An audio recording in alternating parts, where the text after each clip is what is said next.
As I think everybody here knows. Now, first of all, if you need to grab a chair at any point, feel free.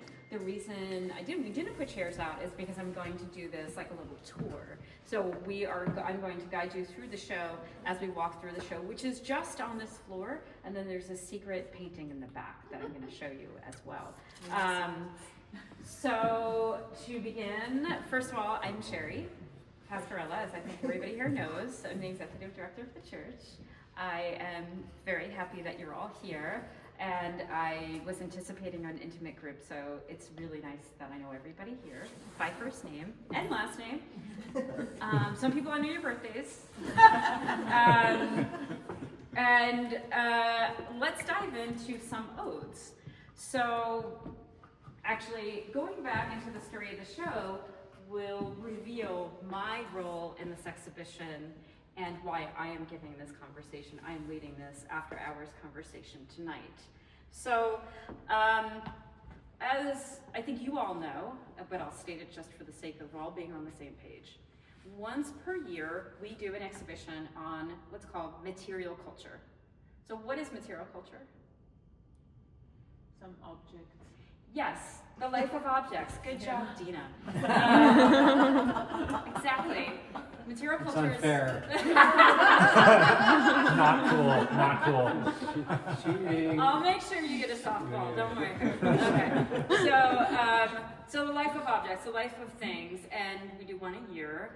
And almost 2 years ago, we started putting together the show. Eric Fischel came to me and he said, "For 2025, what do you think about typewriters?"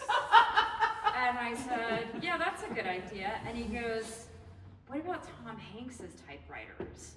And I was like, "Yeah, that sounds incredible. How are we going to get Tom Hanks's typewriters?" And he said, "Don't worry."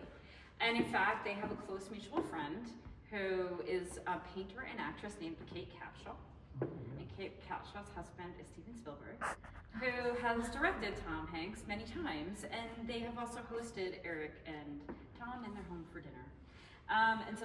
So Eric actually knows Tom Hanks. He does not live on the East End. This is not like a Hamptons thing. He reached out to Tom agreed, et cetera, and we started planning the exhibition, and then Eric brought in, we found out from Tom what his parameters were for curating the show, which was that he would provide us with a list of works, and he would select the objects. There are about 10% of his collection is on view up there, if you can believe that. Right, it's a wow. So as we were planning the show, it was clear that Tom had his parameters of what he was available for and had the bandwidth for, and it was basically making the list of objects and lending those objects. But that means from the perspective of producing an exhibition, there's a lot more to be done.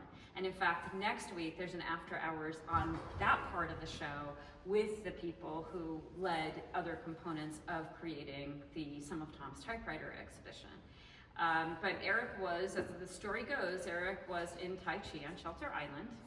And this is a Hampton story. He was in Tai Chi on Shelter Island with a man named Simon Doonan. And at the end of class one day, he said to Simon, "Don't you do display?" And Simon said, "Darling, Woman's Wear Daily referred to me as the diminutive doyen of display." So Eric was like, "So that's a yes."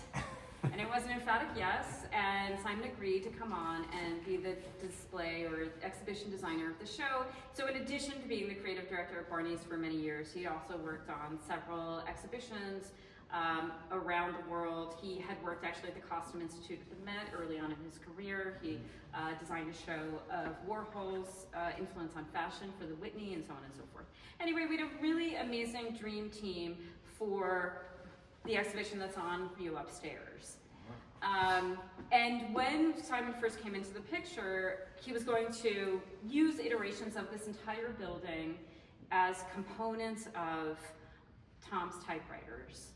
And about 9 months ago, maybe less actually, it occurred to us that Simon was not going to be installing down here, leaving these walls empty. And it's something of a priority of ours to ensure that when people come into the church, that there's something for them to see and experience. So what were we going to do downstairs? Remain the question. And so after some time, Eric brought me this book. It's called The Story of My Typewriter by Paul Auster and Sam Messer. And Eric said, you know that painter Sam Messer, he did that book with Paul Auster, is there something there? And we had very many, at first we were going to curate a show of different works of art made using typewriters, of which there are many, and then all these different ideas. But I was really curious about where this book came from. And so Eric introduced me to Sam, who I had never met before, though I did know of him, and our paths had crossed many times. And I got in touch with Sam, and he said to me, I asked him about this book. So these are paintings by Sam Messer, and works on paper were typed insertion, basically text by Paul Auster. And so I said, do you think it would be possible to do an exhibition where we pair the paintings with the original typed texts by Paul Auster? And Sam said, yeah, that would be possible. However, I have some other things to show you.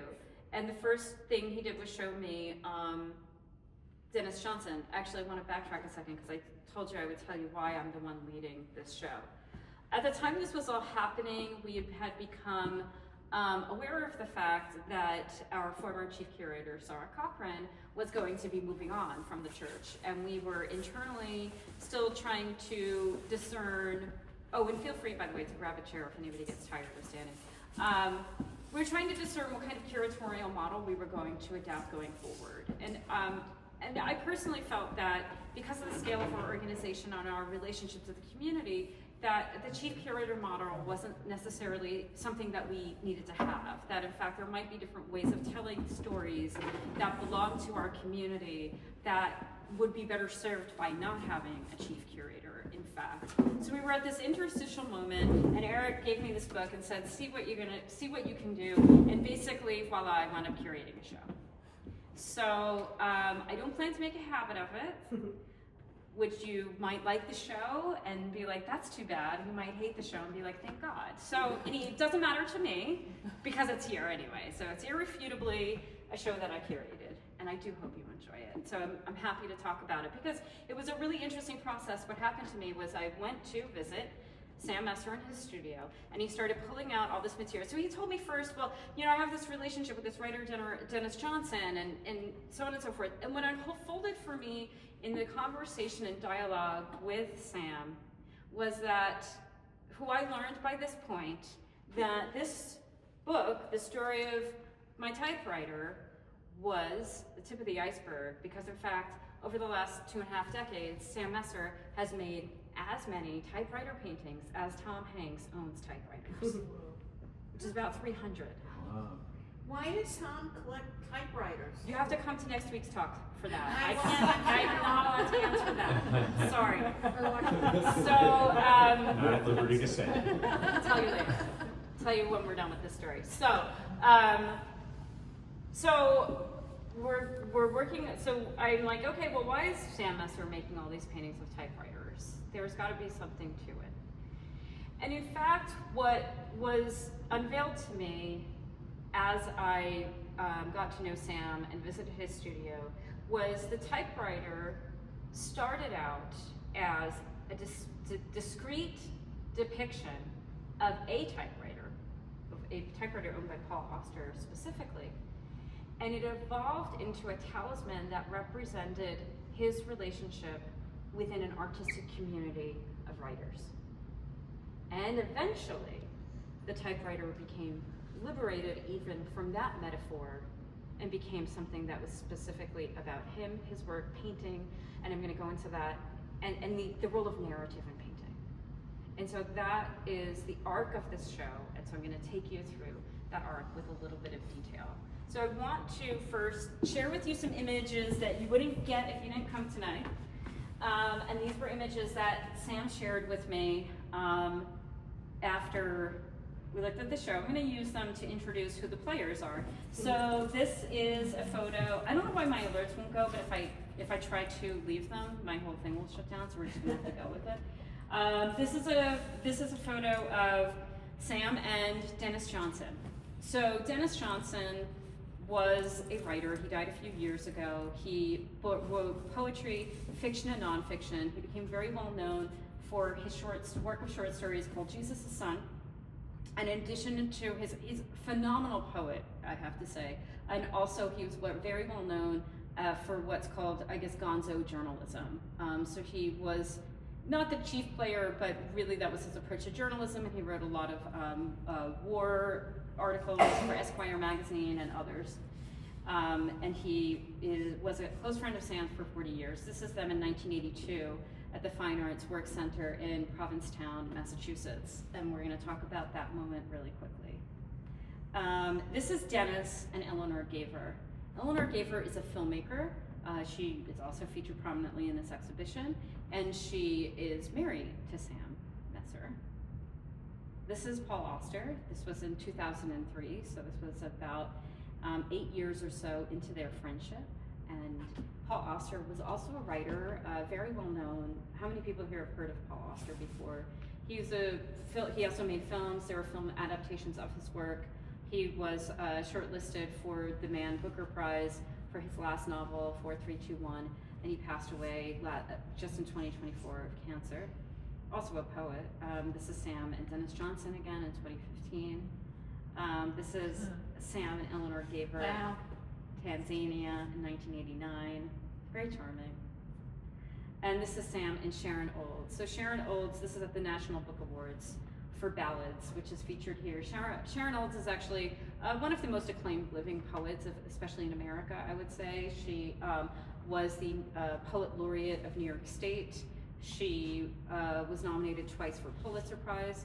She won the National Book Award for Ballads, and she's been for many years now the head of poetry at NYU. So it's a very esteemed group of writers that we're going to get to know tonight through this exhibition, actually. So join me on a slight tour. So the way that I've arranged the show was actually in relationship, in order of the relationships as they emerged in his life, because I really wanted to draw out the idea of artistic community. And one of the reasons why I wanted to draw out the idea of artistic community is because of my experience here on the East End of Long Island, which is a richly fertile artistic community. And there are just so many people here, makers. Many of you are part of that community. Some people are very famous professionals, and other are people who are doing whatever they can to get by, but there's this deep and sincere and authentic creative energy, and through which forms and ideas flow. And that's what the role that the typewriter plays in this show. It is a form and an idea that flows from one creative process into another. And the relationship that started it was Sam's relationship to Denis Johnson. So Sam Messer and Denis Johnson met when they were both in 1982, when they were residents at the Fine Art Work Center in Provincetown, Massachusetts.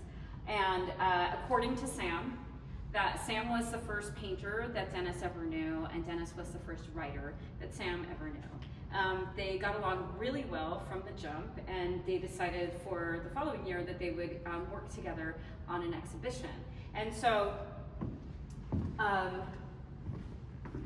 they were working together in an exhibition. Sam made a series of paintings, and in response to the paintings, in 1983, February of 1982, Denis made a long format poem called Red Darkness. If you want to come at another time, you're welcome to come closer. But I was going to say at another time, you can see there is a QR code. There's an animated version of Red Darkness that is narrated by the actor Liv Schreiber that you can access by QR code here. But so they were doing this show together, and in anticipation of this show, they drove around Provincetown in an old Cadillac, and Denis brought a cassette tape recorder with a microphone and would go up to people on the street like Gonzo style and say, "Have you ever heard of the famous artist Sam Messer?" And Messer at the time was like 23 years old, so this was a complete fallacy. They were pranksters, they had a lot of fun, and they put together this show, during which time Denis wrote this song that he performed, it's a poem or a song that he performed at the opening of their collaborative exhibition. Notice that it's typed at the top, and I'm going to read this for you because it's very special.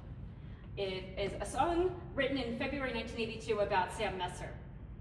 Well, I walked into the canvas and I looked all around, and I saw footprints on the ceiling and daydreams on the ground. I said, now wait a minute, man, is this a painting? Or is this a case for the police? Well, Mr. Art Critic, I beg your pardon. Mr. Art Critic, I beg your pardon. Mr. Art, Mr. Art, Mr. Art Critic, I beg your pardon. But is this guy some kind of genius or just another New York fucking vandal with a heart on? That's the song.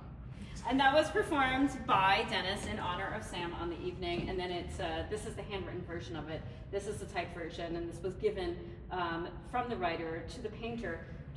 And this began a friendship that spanned many years. The typewriter was not a part of Sam's work at this point in time, although over the course of their relationship, it became a part of his work. And so, for example, so in all of these pairings, I tried to showcase the works of the writer and the way that the writers use the typewriter, actually, as well as a portrait of the individual by Sam Messer. This is a portrait of Denis Johnson by Sam Messer, which I'll come back to in a moment. And this is a perfect example of how the typewriter became an emblem in his work for the relationships that he had with his creative contemporaries. This is a typewriter painting called Brooklyn, and it is from 2000, excuse me. This was made after Sam had said to Denis, what's your favorite poem? And Denis said, that's easy, Walt Whitman, Blades of Grass, but only the first edition. Which Sam thought was very funny, and they were living in Brooklyn at the time, and so they made a little pilgrimage to the former home of Walt Whitman, who was the author of Blades of Grass. Thank you. So Walt Whitman was also arguably one of America's earliest writers and one of Brooklyn's earliest published poets. Who? Walt Whitman. Oh, Yeah. Heard of him. Yes, exactly. And so they walked to Whitman's house in downtown Brooklyn, and then they walked across the Brooklyn Bridge. So the typewriter there is representing the role of the writers in the narrative of this experience, and the landscape being the skyline and the Brooklyn Bridge. One of the things, by the way, as a side note, that's kind of amazing about these typewriter paintings, when you look at all of them, is they reveal a lot about the history of New York over the time. So you notice in this one, it has the Twin Towers, and we'll see others where that reference specific elements of New York history for those of us who have spent time in New York, which I think is like everybody here, right? So many years later, Eleanor, well, not many years later, actually before that typewriter painting, but in the 1990s, Eleanor Gaver, who had already been married to Sam for a number of years at this point, was hired to write an article for Art and Antiques magazine about outsider artists. And she discovered a painter based in California named John Searle. And so she said to Sam, you gotta meet this guy. Sam met to this guy, they moved out to California, they met John Searle. And Sam said, John Searle is like this kindred spirit of Denis they need to meet. So this painting was made on the meeting of Denis Johnson and John Searle. It's called The Godfather, and the word repeated over and over is hell. And The Godfather's a play on words. Number one, Sam and Eleanor had just given birth to their first child, or their only child, who's now an artist named Joe Messer. And Denis is the godfather of Joe Messer. It's also the idea of the conversation that John Searle and Denis Johnson were having, which was about spirituality and God, essentially. And that is hence his depiction of Denis Johnson. Is that John Searle related to the philosopher of consciousness, John Searle? I don't know. No. Okay, no. I don't think so. I'll take Norma's word for it. But John Searle is an important part of the story as it continues onward, because Eleanor and Sam and Denis were so enthralled with the work of John Searle, who was almost very obscure. I mean, he's still relatively obscure. Sam curated a show for David's Warner Gallery that was just last spring, actually, that was about the work and life of John Searle. But they were all very interested and enthusiastic about the work of John Searle, so they wrote a book about him. And they took the galley of the book when it was completed, and Sam sent the galley of the book to Paul Auster, who he had never met before, and said, Paul Auster, I'm a big fan of your work. I just created this book with some friends, and we would be so grateful if you could bestow us with a book blurb for the jacket of the book. And at that time, Paul Auster was really super hot. Maybe physically, but I meant like his career was on fire. So it was like Sam was really putting himself out there, and they mailed the galley to Paul Auster, and he wrote back, sure. And he did a blurb for the book, and he invited Sam over to his house to meet. And so he went to his house and said, can I do a portrait of you? And Paul Auster said, sure, you can do my portrait. And while they were there, Auster basically said something that Sam took to mean, meet my typewriter. And so Sam was like, can I do a portrait of your typewriter too? And Paul said, sure. And those were the first typewriter paintings that Sam had ever made. And those were in around 1995, 1996. So these are two early examples from the early works. And in fact, this painting became the cover of the book, The Collected Poems of Paul Auster, which is now a rare book. It's sort of out of print, and subsequent editions. It's the original edition that has this cover. There's one over there. The subsequent editions have a different cover now. So this began for them a wonderful relationship, a friendship, really. Sam went back relentlessly and kept drawing and painting Paul and his typewriter and making all these paintings and drawings of the man of his typewriter. And a few years go by, and Sam invites Paul and his wife up to Norfolk, Connecticut for the weekend. Norfolk, Connecticut is a really magical place and a very special place that is known to a very I would say growing number of art makers and art aficionados. In the first place, Norfolk, Connecticut was the place where New Directions Press was founded in America, which was a very progressive avant-garde modernist press. They published Ezra Pound, they published James Joyce in America, and that was based in Norfolk, Connecticut. What's also based in Norfolk, Connecticut is the Yale Summer Program, it's very beautiful, actually. They're in the middle of town, and Sam was the head of painting at Yale for 19 years. So he headed this program in the summertime. Norm knows it really well. And the people would come up every summer. In addition to the Yale Summer Program being there, New Directions Press, there's also a couple of families that privately have houses there who have supported the literary arts. And there are other artists that live there as well. In fact, I personally went to Norfolk to spend time with another artist whose name is Tom Burr, who's like a post-minimalist artist who deals with queer art, mostly specifically. And in the middle of Norfolk, there's this beautiful watering hole called Toby Pond. So this is taken from the docks of Toby Pond, where Sam and Eleanor invited Paul and Sheri to come and join them for a 1 weekend in July, a 3-day weekend in July in the year 2000. And they're sitting on the dock, and there is Sam making yet another typewriter drawing and another drawing of Paul. Not this painting is from later. It was looking back on their relationship.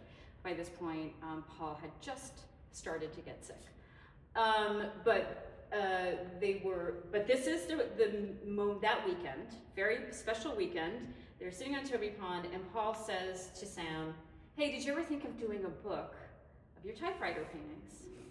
And Sam said, the only way anybody would ever publish that book is if you write it. And so Paul said, okay, sure, I'll write it. And these two guys are like, great, they're so excited, we're gonna write it. Oh my God, I'm gonna write you a book. And so he takes out a piece of paper And this is what he writes. This is the actual thing that he wrote. And it says, "It was 1974. I had just returned from France, where I had been living for the past 3.5 years.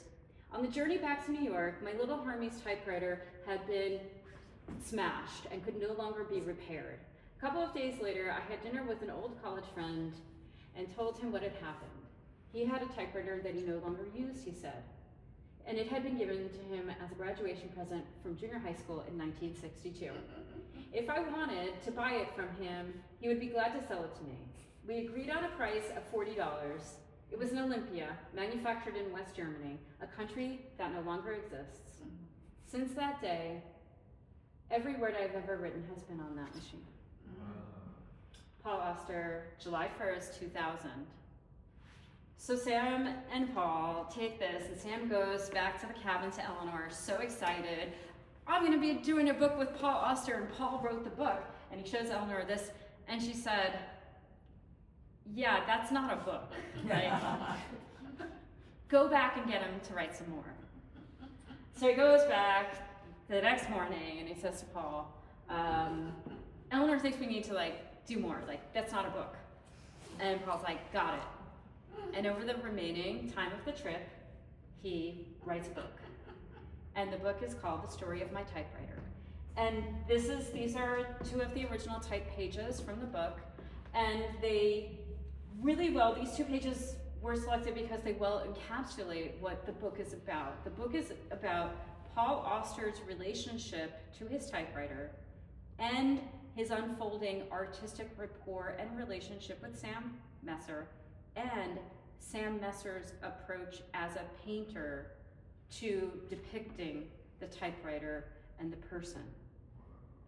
And so and this is page 15 of the book. I think there's 43 pages, I believe. It says, so this is the first, actually I'll read 14 and then 15 because they make sense.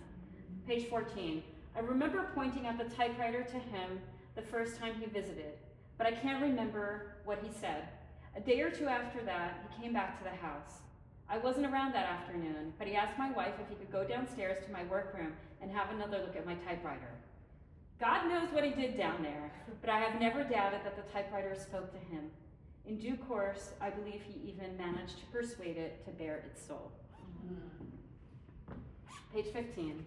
"He had been back several times since, and each visit has produced a fresh wave of paintings, drawings, and photographs. Sam has taken possession of my typewriter, and little by little, he had turned an inanimate object into a being with a personality and a presence in the world. The typewriter has moods and desires now. It expresses dark angers and exuberant joys, and trapped within its gray metallic body, you could almost swear that you could hear the beating of a heart." Which also says a lot about what the paintings are, and why the typewriter painting, and how they came manifest to being through his relationship with Paul Auster. And it was from there that he actually created the typewriter paintings that we see expressing his relationship with Denis Johnson there as well. And by the way, the text here, "The world is in my head, my body is in the world," is a quote from a Paul Auster poem. And the full poem is available by QR code also if you're interested. Not right now, another time. So this was a really transformative relationship. They were friends continued to be friends until Paul Auster's lifetime experience. Oh, I thought we had a bench there, sorry. Sorry, Rebecca. And thank you, Herb. So they remained fast friends, and this circle of artistic compatriots in the literary arts and beyond was continuously expanding, especially as the careers of Denis Johnson and the life and works of Paul Auster were also expanding, as was Sam's own life. So a few years after that, Paul Auster introduced Eleanor and Sam to a Brooklyn-based writer named Jonathan Safran Foer. Anybody familiar with Jonathan Safran Foer? He had a lot of popularity in the early 2000s with his first book, which was called Everything Was Illuminated. Oh, yeah. It was very popular. And then he did a book about 9/11 that was made into a film that starred Tom Hanks, I think. Anyway, don't quote me on that. It's not. That's true. It's true. It is true, right? Yeah. These connections. It's wild. Sam and Eleanor went to a party at Jonathan Safran Foer's house, and they walked into the party. There's music playing, and there's a woman with long white hair dancing by herself. And Eleanor found this woman very captivating, and so she went up and started dancing with her. And at the end of the day, they learned that the woman was Sharon Olds, of whom they were very big fans. And so they were delighted, and that began Sam's relationship, friendship with Sharon. And he would go to, much as he sort of has this fantastical, almost stalking of these people, like he becomes infatuated with new friends. And I will say, being the recipient of somebody beginning a relationship as a friendship with Sam, he's very generous and very wants to share everything with you and tell you everything, share everything, introduce you to everybody, tell you all the stuff. He's really a generous mind and spirit, and very excited about his place in the world. It's very, very refreshing. So he begins this same relationship with Sharon, basically. He starts going up to her house on the Upper West Side regularly, and each time he goes, he does paintings of her and drawings of her. I'm going to show you one that didn't make it into the show. It's in the back here. And a couple of years after they met, they were invited by a place called the Experimental Print Center, which is in Pennsylvania, to collaborate on a set of prints. So at the Experimental Print Center, they would invite an artist and a writer to work together, and they invited Sam and Sharon, and it was Sam who chose this poem, and they worked on a set of etchings together. What we're not showing, and this was a dialogue between Sam and I, we're not showing the actual etching by Sam. Instead, this is a completely unique work, which is a letter set, typed letter set print by Sharon Olds that was made in response to the etching that Sam made. And on this, there's a unique drawing that Sam made of a bird's wing. And I'm going to show you his portrait of Sharon privately to contextualize the bird's wing. When I saw the set of the prints, I was really struck by this poem. And the poem, Meeting a Stranger by Sharon Olds, had been around for about a decade before this print was made. And it reads, "When I meet you, it's not just the two of us meeting. Your mother is there, and your father is there, and my mother and father, and our people, back from our folks, back, are there, and what they might have had to do with each other, if one of yours and one of mine had met. What might have happened is there in the room with us. They are shadowy compared to us. They are quivers of reflected light on a wall. And if I were a German and you were a Jew, or I were a Jew and you were a Palestinian, or as this morning, when you were an African-American woman and I am a WASP, one of your family might have been taken from their home and brought through murder to murder by one of my family. It is there in the air with us. And if you're a woman in the city where you live, and I am staying at the hotel where you work, and if you have brought me my breakfast on a tray, though you and I have not met before, we are breathing in our lineages together. And whether there is guilt in the room or not, or blame, there is history of human evil and the shame in me that someone I could be related to could have committed against someone you are related to, some horror. And in the room, there is a question, alive. Would I have risked harm to try to protect you, as I hope I would risk it for a cousin, a niece? Or would I have stood aside in the ordinary cowardice and self-interest of my flesh, now sharing your breath, your flesh, my breath? And I still get very emotional when I read this. It's very, very powerful. And when we were putting together the show, I also had, of course, in my brain that the inauguration was going to be occurring at the same time that the exhibition would be on view. And so I thought that the content was prescient for what we are experiencing in the world. And I also found that it resonated in this typewriter painting. Thought I was gonna go all dark, and now I'm gonna bring it back to the typewriter.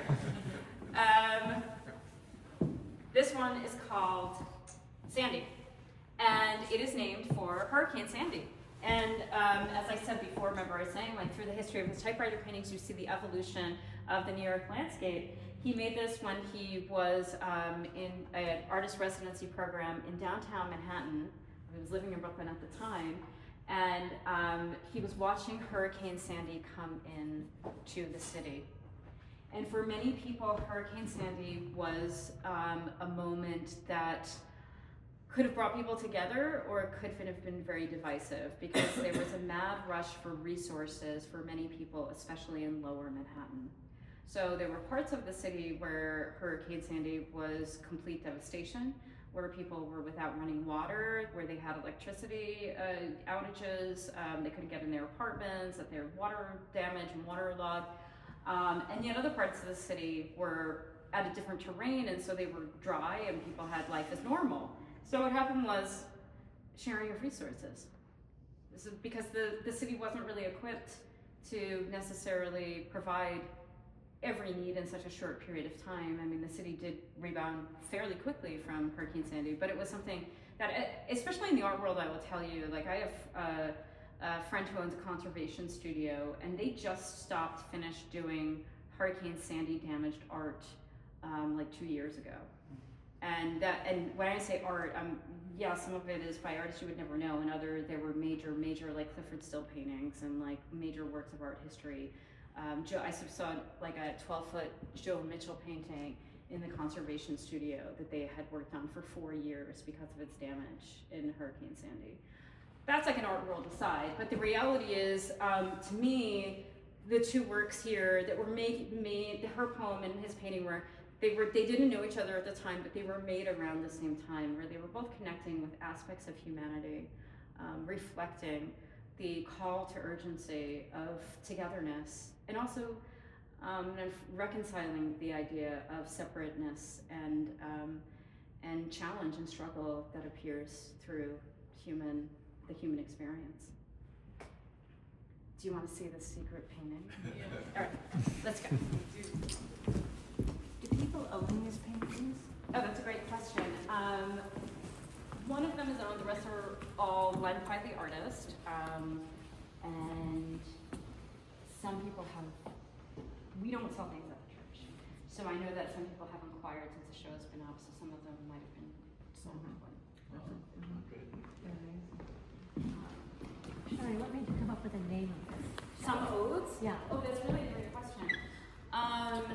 We wanted something that had some kind of symmetry with some of Tom's typewriters. And it was really like, I was going back and forth with Sam and Eric and Simon, and people were using the word some, and then I really don't know, it just came like out of me, like, how about Some Odes? And then Sam was like, oh my God, that is beyond perfect because of her, actually that poem was originally published in a book called Odes, for example. Many of the painting, one of the paintings of Denis Johnson is an ode, it's called an ode. So the word ode is actually used throughout the different artists in the show. That hadn't been fully realized to me, so it was almost like a subliminal connection to the work. It's really interesting. And this one is actually called Odes, Sharon Olds' Ode to My Whiteness, which It's hidden. So, when we were making the show, please come back. If you've never been back here, it's an added bonus.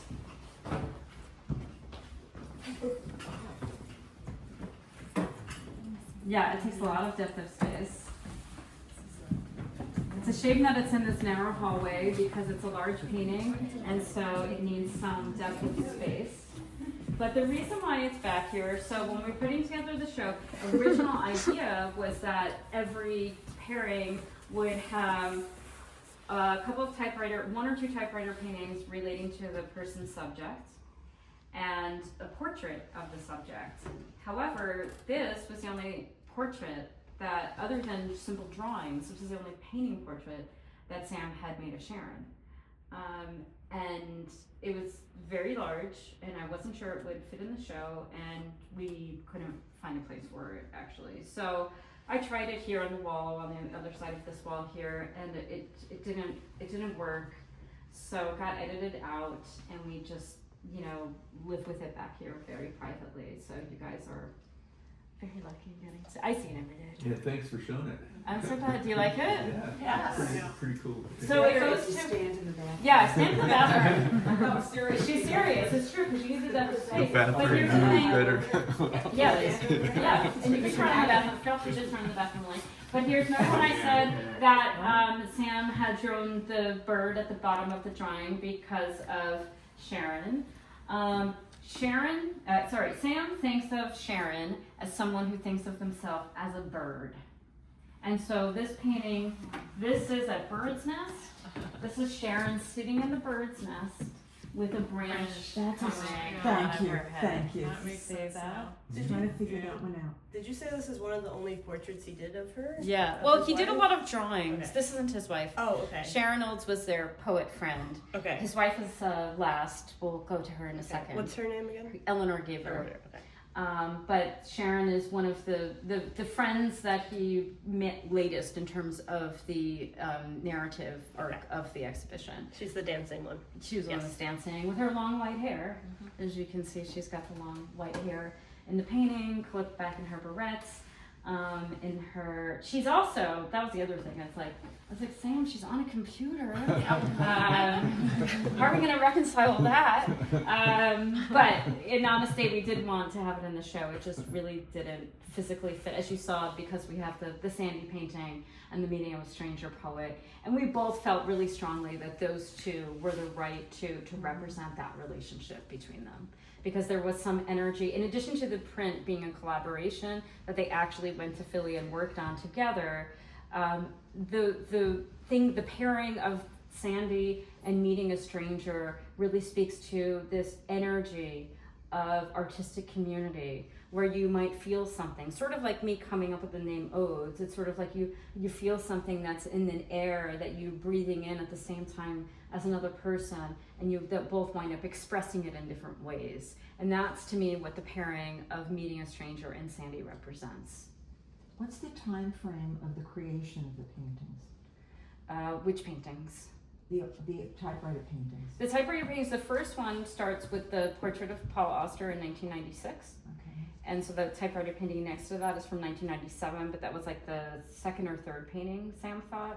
And he has been making them ever since. So the various paintings for the show, the one from Brooklyn is from 2000.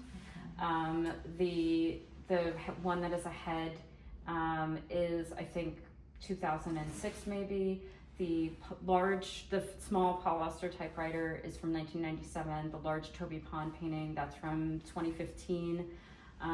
The Sandy painting is from 2013.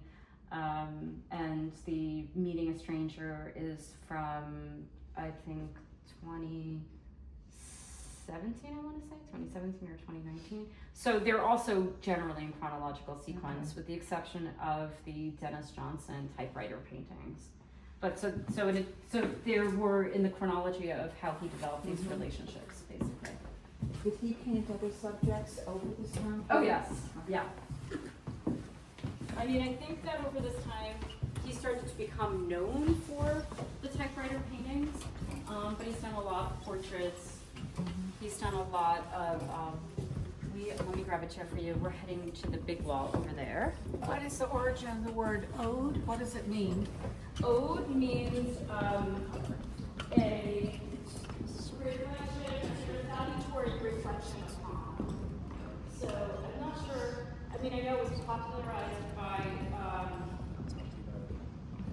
Keats, but I don't know exactly where it came from. Yeah. They're often poems too. What's that? They're often poems. There are often poems, exactly. The thickness of the painting. Yes. Oh, you can Which is wild because these are oil paintings. So, like, we just can't even imagine. I don't know how many of you have painted or do paint or know what the process of painting is like, but to imagine that this is oil painting is really to like imagine somebody with a giant tub of white oil paint, picking it up with their hands and smearing it on, and then having a palette knife and other implements. There might be brushes, there might be all kinds of implements. And actually, this painting is a good opportunity. I'm going to go back to the narrative of the show in a second, but it's a good opportunity for me to just talk a little bit about painting generally and Sam's role as a painter, which is to say that Sam is a relatively classically trained painter within the history of the Western canon of art. And what does that mean? So oil painting is really a tradition that goes back to the mid or late Renaissance, you could say. You know, there were mural paintings were made. I mean, think of, I'm gonna help you visualize this.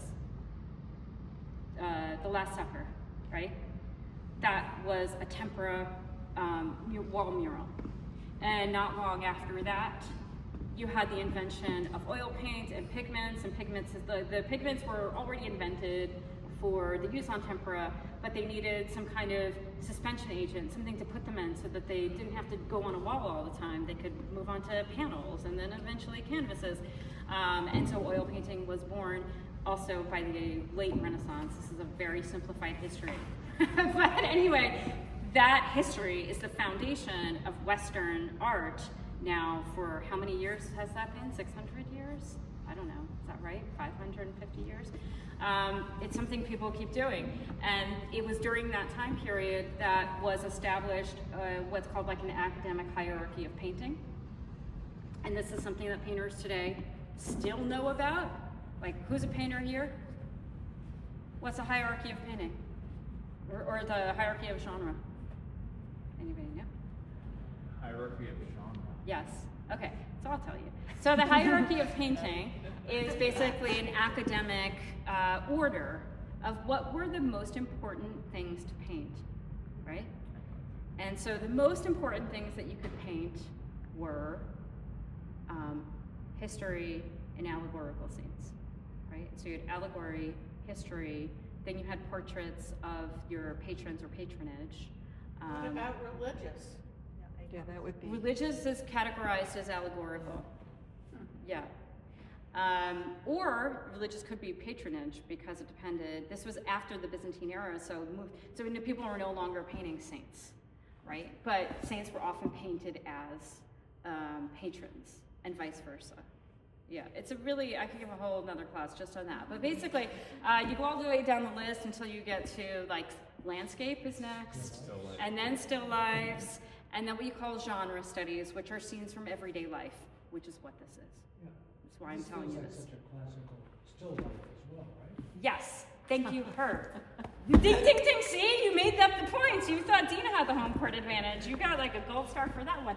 That is exactly why I'm talking about it right now, because this is in many ways reflective of very specific histories of painting in the history of the grand manner of painting that's associated with Western art history. And so there are a couple of elements here that are doing that. Number one, there's a tiny landscape. What? Oh, jeez. Tiny landscape. You have Sam walking his dog right here. That is great. Yeah, right. And then you have a genre scene, which is the scene from everyday life, which is, there are two of them actually. There's this one of Eleanor typing, and there's also this one of Eleanor typing. Mm-hmm. And then you do have a still life, and you especially have a floral still life. Bonus art history question, what is a floral still life? Yes, exactly, and what is a memento mori? Correct. Now that we have that, what year do you suppose this painting was made? 2001. No, but your thinking is right. 2020. 2024. Yes, 2020. Oh, okay. Right, it's a COVID painting. So he actually started the painting in 2020 with the little walk outside and the view inside. So it was about the interior space, right? And then at the end of COVID added the still life as a memento mori in 2023 to the lives lost, and also to the experience of all of us experiencing the pandemic and how that impacted all of our lives now I just read that as a painting, and I'm going to switch back to reading it as a narrative, okay? So, this is the painting of Eleanor, and the reason why it's alone on the wall like this, so Eleanor Gaver, Sam's wife, is identified, also a filmmaker. This is actually a QR code to a film by Eleanor about John Searle. It's an 11 or 12-minute film, so if you want to pick up the QR code and watch it another time, I highly recommend it. Eleanor is here alone on the wall in terms of how this all relates, because Eleanor was present for pretty much all of this. And there's this real beauty in long-term artistic relationships. Sometimes that could be a romantic relationship, sometimes it's a friendship, as we see with Sam and Denis. But having this constant companion, somebody who's like a comrade in arts, a sounding board, somebody who is a witness to your creative practice and your creative life. And oftentimes when we have those relationships in our life, or when artists have those relationships in their lives, there's a lot of confluence that happens where the works remain distinctly separate, but they wind up intersecting at some point in ideas and people and all of those things. So Eleanor's role in all of that is both very indirect and also very direct. She was the reason that they met John Searle, and that John Searle was the reason why they met Paul Auster. Paul Auster was the reason why they met Sharon Olds. And so that's how all of the subject matter, all of the paintings ultimately are related. And so this painting of Eleanor typing brings that momentous idea of the typewriter as basically an evidentiary power machine that has this, life suffused in it that represents these relationships that are really dear in his life. So, and there's also this intimacy of space with the painting of Eleanor, right? Because her body is here, and there's this compression of the picture plane where you're really close. You're sitting that close to Eleanor as you look at the painting, right? This is kind of magical. I've included on this the little story of how Sam and Eleanor met, which is very charming, which was in the early 80s. It's 1983, like a year after he and Denis are like palling around the world, or around the country, I guess, anyway. And they went to the opening of the Great Jones Cafe downtown and met this waitress, Eleanor. And Sam asked her to marry him. He said, let's go to Jersey's Atlantic City and get married. And she said, you must be joking. But a year later, took him up on the offer. And they've been together ever since. And it's a very sweet story. And apparently also, and I was like, was going to Atlantic City a normal thing for you? And he goes, oh yeah, of course it was. Like, that's how I paid my bills. I gambled. I was like, he said it as if I had just said to you, oh, I have to go pick up butter at the supermarket. It was like this really quotidian, like, of course, I gambled all the time. And yeah, I made money, and that's how we got married. So it's a very, very charming story. But anyway, that was their life together. And it comes really to great fruition, I think, in this painting. So the last painting of the show, very purposefully, is a painting from 2022, and it's entitled Ulysses. And in this painting, we have stones that Sam picked up in Greece. And that's actually why he called them Ulysses. And he inserted them into the painting in homage to a painter called Jack Whitten, who had a studio in Greece. And Jack Whitten is very well known for inserting little tile pieces or mosaic pieces or stones into his paintings. And so Sam was just basically making a painting reflecting on the history of painting, and decided to put the stones in there, and he named it Ulysses after the fact that it was coming from this time that he spent in Greece. I included it in the show because I thought of the relevance of the story of Ulysses to the arc of the typewriter in his work, which is to say that, what's the story of Ulysses, by the way, does anybody know? Or the Odyssey? A war, and then he tried to get home. Right, he tried to get home. So there's this like period of struggle and trying to find himself, right? That's the whole, like, the magic, why Ulysses, also you might call it Odysseus, because that's the actual Greek name of Ulysses, was Odysseus, went out into the world, had all these crazy experiences, went to battle, wars, but also battling demons, battling temptation, having like all of the classic struggles of narrative, man versus man versus nature, man versus himself.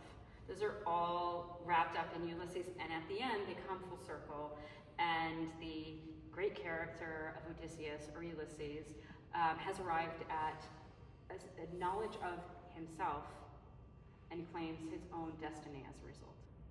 And to me, that is what this painting represented. Because the typewriter started out, that little white one over there, it's like one of the second or third that ever made. It was a specific and discrete object that related to a particular moment in time. And through this life very richly lived, within a creative community, he wound up with the use of an image that distinctly belongs to him. So somebody asked me, does he make other things does he make painting content other than typewriters? He does, but it's become what he's best known for. And for Sam as well, the idea of a typewriter is also a painterly device. Because one of the things that artists, especially if they're working in the grand European tradition, which I know this doesn't look like on the surface, but I think I've made a compelling argument of how it is, right? So, where does that leave him? Well, what painters are often doing, working in that tradition, you have to resolve certain basic components of what a painting is and how it works. And one of those basic components is narrative. What's the story? So Sam decides that typewriters represent the birthplace of stories. It's where stories begin, and it's also where they end. And so by using the typewriter, he's resolved this idea of narrative, because he's created a space for the viewer where the narrative could be whatever story it is that you want to write. And that's the end. It looks like a face in there. It looks like 2 eyes, a nose, a mouth, and Yeah, they ears. often look at like faces. In fact, that was actually, you see that one there? I didn't talk about it, but you see the one with the ear? When Denis Johnson went into the studio and saw that painting, he said, it looks like, the typewriter looks like an eye that is a mouth, that is a nose, and that's what it says on a little piece of paper. But there is often with the typewriters like a biomorphic component to them. Any questions? Will you travel the show? I would love to. We haven't had any no takers yet, but if somebody comes on, I'd be happy to. Yes, sir. If I understood what you said earlier, you only had like 9 months to pull this part of the show together, even less. It was less. It was a lot less. In the end of the day, it was more like 4 months. So how did that go? What? How did that go? It was like kismet. Like the story of like the title, it was really like, you know, that studio visit where I realized that the typewriter was a representation of an artist who's really connected to a broad creative community. That realization took less than it took for me to make that sentence right now. Like it was like that. Like I was standing with their paintings, and in 2 minutes I was like, oh, I get it. Like I get this guy, I get the work, like I knew what's happening. And then the show came together really quickly, like literally. And that I think Sam was probably even shocked, because he's somebody who's very fast, very, very fast energy. And I came in, and in 2 minutes I totally understood what was going on, and then was like on the spot, like this, let's go. And that's it. And it was maybe the whole visit, that first time I met him was maybe 35 minutes.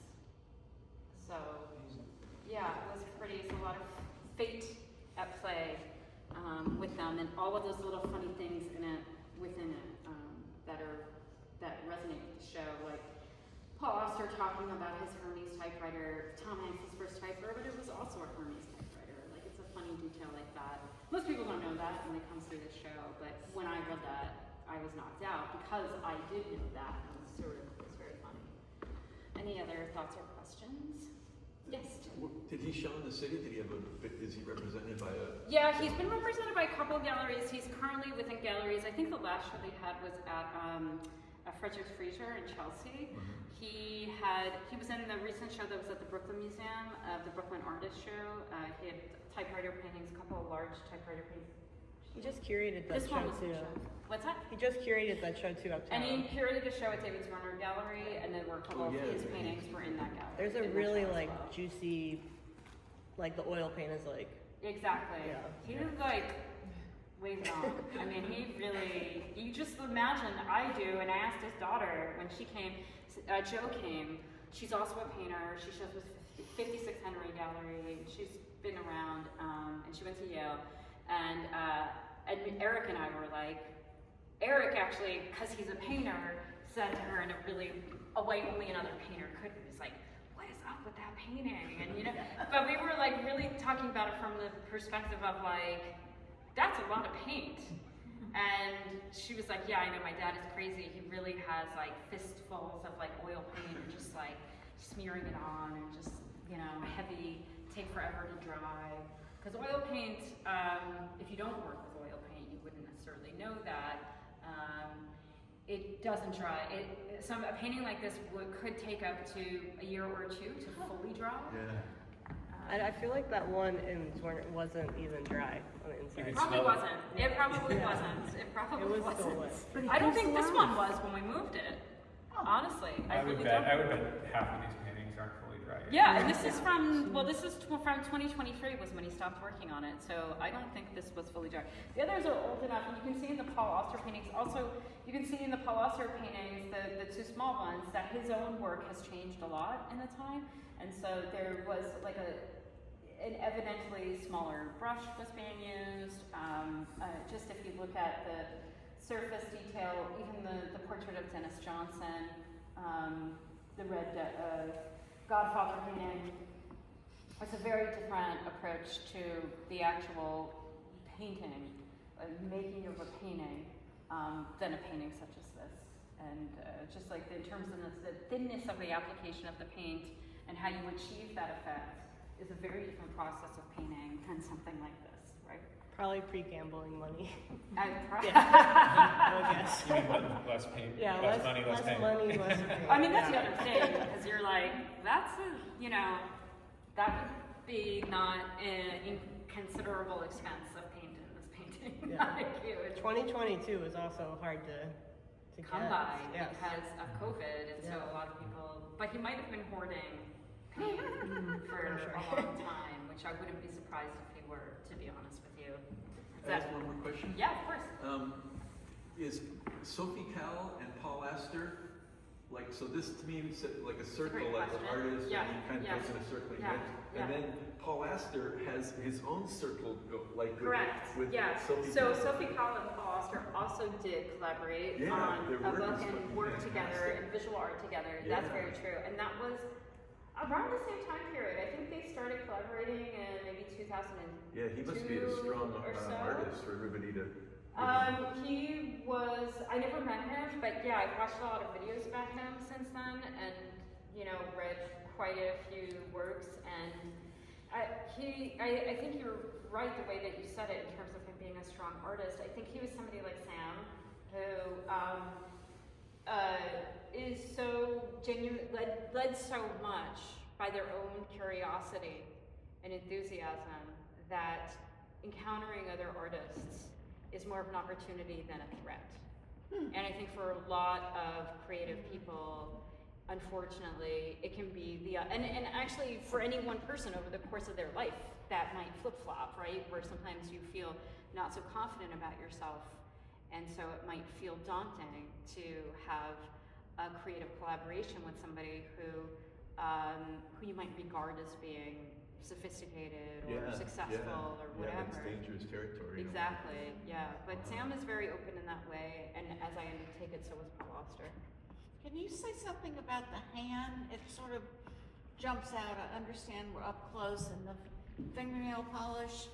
It's a little eerie, creepy. I mean, it's funny that you say that because it's a question that I get often is, why does she have so many different color fingernails and what's really going on? And the truth is, I don't really know. There is an element of, there's a very high level of play in some of his works. It might be political, red and blue. Of what? Could be, Political? could be, Dem, Republican. yeah, Blue it could and be. red.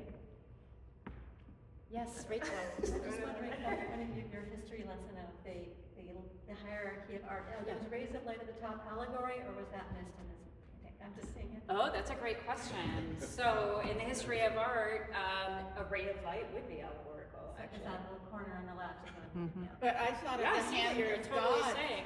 touching the hand of man. That is actually, you're 100% right, Rebecca. That is usually what a ray of light is meant to be a reference to. It's about the role, there's a name for it. It's called the sublime, and it is about the presence of light, which is a symbol for spirituality or God in painting. So yes, you're ding, ding, ding all around here. This is evolving into a really fun art history class. I love talking about these things. Skull and the flowers, Yes, those together. yes. In the same column.